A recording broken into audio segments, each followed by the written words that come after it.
सुलेमान अकरम राजा साहब की और बैरिस्टर गौहर साहब की और असद कैसर साहब की इमरान खान साहब से मुलाकात करवाई गई। तो उन्होंने फिर बाहर आके ये इमरान खान साहब की तमाम तर सूरत हाल बताई कि इमरान खान साहब बिल्कुल ठीक है, लेकिन 5 दिन तक इमरान खान साहब के कमरे की लाइट्स ऑफ कर दी गई, उनको वॉक नहीं करने दी, उनके साथ अच्छा सलूक रवा नहीं रखा गया। लेकिन इमरान खान साहब की सेहत को लेकर जो चीजें मीडिया के ऊपर चल रही थी, अल्हम्दुलिल्लाह इमरान खान साहब बकौल इन 3 बंदों के इमरान खान साहब बिल्कुल ठीक है।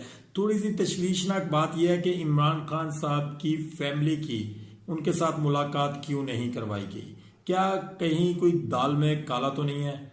क्या इस आईनी तरमीम को करवाने के लिए ये कोई नए बयान तो नहीं दिलवाए गए इन लोगों से, कोई जबरदस्ती कोई ऐसे बयान जो ये ना देना चाहते हैं और इन्होंने किसी मजबूरी के तहत ये बयान दिए हैं उन तीनों बंदों ने। लेकिन इमरान खान साहब के मुताबिक जी ये आईनी तरमीम नहीं होगी। हमारे